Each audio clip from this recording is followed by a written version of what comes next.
Hi, it's your $2 Tuesday movie critic here today with another review. Today I'm going to be reviewing the new Denzel Washington movie, The Equalizer. Now, The Equalizer is, again, a part drama, part action type thriller. It's more drama than action, but there is action in there, and it's definitely a thriller. It stars, like I said before, Denzel Washington, and he's an ex-agent that is trying to live a peaceful existence in stark contrast to the life that he used to live before. And he pretty much, as the movie begins, he's just a regular Joe Schmo working at the Office Depot. The rhymes. Now, this movie, like I said, is quite dark, and it doesn't give a lot of information about his past. It takes you like somewhere about in the middle to the end of the movie, kind of gives you a glimpse of what it was like, and it's a very short glimpse, but you know from the things that he does in this movie that he's had some professional training. And, you know, but people underestimate him. One, because he's very soft-spoken, he's very sweet, he's very mannerable. And two, because he is like that guy that will blend in. And also, three, he's much older. You know, and then he's like, I think pushing 50. Or, you know, he still looks good, though. And as you learn more about him, that what he's doing now is just a part he's playing. It's a life that he promised someone, probably his wife, from what he used to be. And it's, you know, he tries his best to do that, but when he sees that someone he believes wants to be someone different, it's not so much of he's trying to save her from her life. He sees that she wants to, you know, be someone different and to do something different. And I think that's the contrast from a lot of the movies where there's a hero coming in to save the day. He doesn't try to change her life or try to rescue her or anything like that. He wants, and I think it's just because he wants to know that she wants out of what she's doing. And finally, she kind of like gives him that, you know, what I think he's been waiting to hear from her, that, hey, I don't want to do this anymore. And that's all he needs to hear. And that's when he decides to help her out. And, you know, I know the previews give the impression that he just goes in guns a-blazing, but it's not like that. He does not want to resort to violence because he made a promise that he would not resort to violence. And he does everything he can not to resort to violence, but at the same time try to help this girl. And in the middle of him also trying to help her, he finds that there are other people that also need help, you know, and he doesn't, again, go guns a-blazing. Most of the stuff that he does is in the shadow of the night, and nobody knows exactly if he's the person that helps or if, you know, or if it's someone else. Pretty much everybody, I think, has an idea in the back of their head that he's the one, but he never comes and asks for accolades, and he never tells them that he's the person, so they never know for sure. And then, you know, things kind of escalate, and that's where the movie gets a bit darker. It does go on the line of being an action movie, especially towards the end, because there's a lot of action in there, a lot of fisticuffs, and there is a bit of darkness to it. It's not as dark as A Walk Among the Tombstones, but it does get dark as well. And I think it stays pretty much away from the darkness because of Denzel Washington's character, McCall, as that kind of like keeps it from getting so dark. And, you know, somewhere in the movie you're like, okay, is this really real? Could this guy really do this? But again, he had the training to do this, and because he's often underestimated because of his, you know, physical persona, yeah, I believe that he can do it, and he does, and it's quite believable. And I really enjoyed this movie. I love seeing Denzel in this type of character again, because I always like when he plays the characters where he's not he's a good guy with flaws. He's not a perfect guy. He's not some knight in shining armor. And it's kind of funny because he kind of hints back to that in the movie where he's telling the girl he normally talks to, he's reading a book about a man that was a knight, and he returns to a world where knights no longer exist. And that's kind of like the world that McCall is in. He's in a world where bad people do bad things to people that, that they know can't necessarily fight back. And even if they try to fight back, the people that hold the power are always going to win. And like I said, he encounters a lot of people like that use their power for darkness. I recommend this movie to anyone that's ever watched a Denzel Washington movie and liked it, because he stays in that type of character. He's a dramatic actor. He just is great in that good guy, flawed good guy character. He just excels in that range, and I love to see him in it. I know my least favorite Denzel Washington movie was Training Day, and it wasn't necessarily because he was playing a bad guy. It was because he was playing a stereotypical bad guy. I mean, there was nothing to it. He was just a bad guy that did bad things, and it caught up with him. So I really enjoyed watching him in The Equalizer. And for those of you that may or may not know, The Equalizer was once a television series that was out back in 1985, and it ran until 1989, and it starred Edward Woodward, and played by the same character named Robert McCall, and he was also an ex-agent that, went and helped people out, and they would contact him. I forgot how it went. I used to watch the series all the time. It was pretty cool. And he was like the same as, the character in the movie, where he was an older man and people took that for granted and they underestimated him. But he was a tough dude. I did like it. And I thought it was pretty cool that he was an older gentleman and he was still kicking butt. Just like the movie version of the character, of the same character. So I recommend it to you. Anyone that likes action movies. There's not a lot of action, but there is a good amount. It's more drama and more deals with the psyche of the character of McCall and how he has to deal with, breaking his promise, but understanding that he's doing it for the greater good and to help other people, and then being okay with breaking his promise. So, yeah, excellent movie, excellent movie. If you like Denzel Washington, you'll love this movie. Let's just say that. And he looks good, too. Fine man. I have two old school movies that I compared to The Equalizer, and they are both movies about characters that, were one way, and then they decide to change their lives and try to go into be like peaceful and in sharp contrast from who they used to be, but they are drawn back into their old life because, again, they're trying to protect others.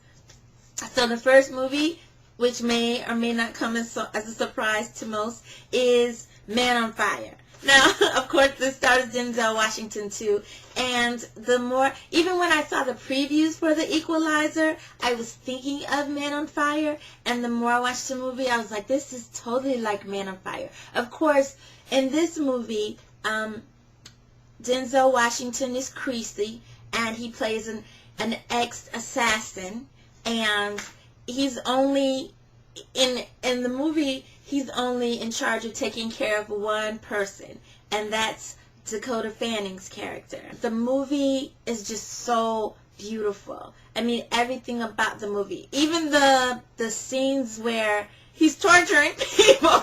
You know, I know that's not supposed to be beautiful. It does get dark there, but the mastery of the way it's played, it's like you can feel almost everything he's feeling, and then you like when he begins to soften as he gets to know the little girl more, and he drives her around and stuff, and as she sees that he has a heart and she's trying to get to it, and because of that is the reason that he dedicates himself to not only finding her and getting her back, but doing so by any means. And he does, and that takes him back to the old guy or old persona that he used to be.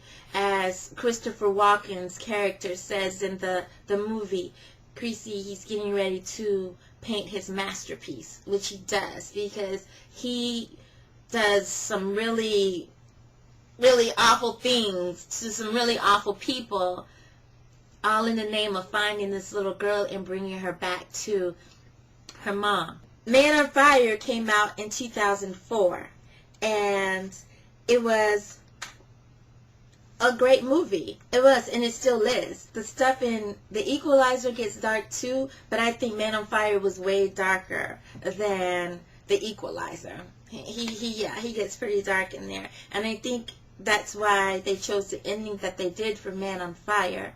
I was surprised by the ending. I didn't expect it to end the way it did, but, you know, when I saw it, it was like, when I thought about it later, I was like, okay, I guess that's the only ending that really made sense. In both movies, I think in Man on Fire, he was actually looking for redemption, especially after he fails in keeping the little girl safe. He makes it his mission to find her and bring her back home. I think that's where he's hoping for redemption for that. But in The Equalizer, I don't think he was really looking for redemption. He was just looking for peace. And he realizes that the only peace that he's going to find is in, you know, helping and in not letting evil prevail. So, yeah, that's Man on Fire. It's an excellent movie. Basically, if you like Man on Fire, you'll like The Equalizer, and so vice versa. Okay, so the second old school movie that I have is one that's really old school. It came out back in 1971, and this is called Billy Jack. Now, I love this movie.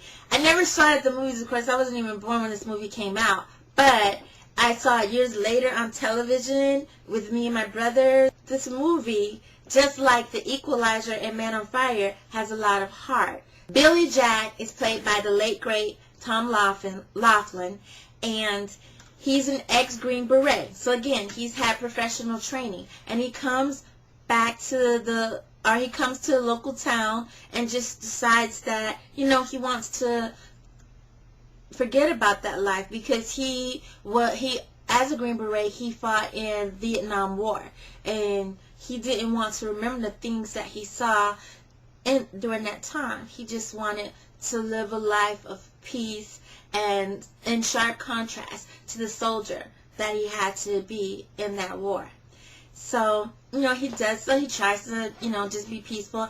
And of course, like in the other two movies, he finds a lot of injustices where he is, and it's mainly against the kids in the town who are what they call back in the day hippies, and they're just runaway kids that, you know, couldn't live at home anymore, so they're living at this school. Tom Laughlin's real life wife, Dolores Taylor, but she plays in the movie, and she runs the school and she takes care of the kids. You see adult men beating up or treating teenage kids badly simply because they don't conform to the town standards. You know, they have the long hair and they have the beating around their heads and things like that, or they're not white, you know, and so they treat them badly.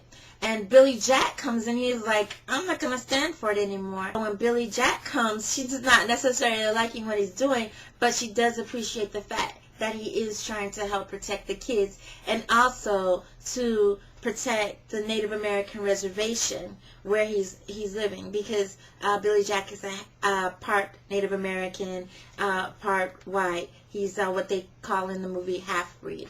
So he's doing his best, just like the other two characters, to try and not fight. But he's quicker to lay hands on people than Creasy or McCall would be, because McCall at least tries to do something. But Billy Jack has a lightning quick temper, and you can't blame him though. When you see these ignorant people doing these awful things to these kids, I mean, these are just kids. And for no reason other than because they're different. It would drive anybody crazy. Tom Laughlin, he passed away a few years back, but people still loved this movie because it wasn't just showing, this hero that was trying to fight for the people that couldn't fight for themselves. It was also showing the injustices of people that were supposed to be in positions of power, that they could have done good things, but they chose to do bad things because of those differences. Instead of people trying to understand, they just, chose to attack them, literally attack them. And it was just awful. Things get kind of bleak in the movie, because of the violence. But, and some of it just still irritates me, But because I know Billy Jack is going to be in there in a couple of minutes to get somebody's butt, it's all good. I know. I don't condone violence. But, sometimes, as Billy Jack says in the movie, he tries his best to listen to what the kids are telling him in the school about being a pacifist, and the staff, how it's important stuff, and he tries. But when he sees ignorant people doing barbaric things against little kids, it just makes me wanna, and then he starts kicking butt. You have to relate to that. Even though there's a lot of violence in the movie, it's definitely a bit more lighthearted than Man on Fire or The Equalizer. And I think that The Equalizer and Billy Jack are more kind of like in tune with each other. Except both The Equalizer and Man on Fire take place in big cities, and the movie Billy Jack takes place in a small town. And I think that's why the people got away with a lot of the officials in the town got away with a lot of stuff that they did. If you get a chance, Man on Fire and Billy Jack are both on, DVD. I know this one's on VHS, but it's also on DVD now. And, you can also get them off of Amazon. I've had these for quite a while, but I even have the Billy Jack box set. So you can get them. They're both excellent movies. All three of these are excellent movies, and I recommend them to anyone in NC-17 or above. I don't think the little kids should be watching these movies. So those are the two movies that I compared to The Equalizer. If you have other movies that you think better compare, let me know at the bottom of the screen. And I will see you next time.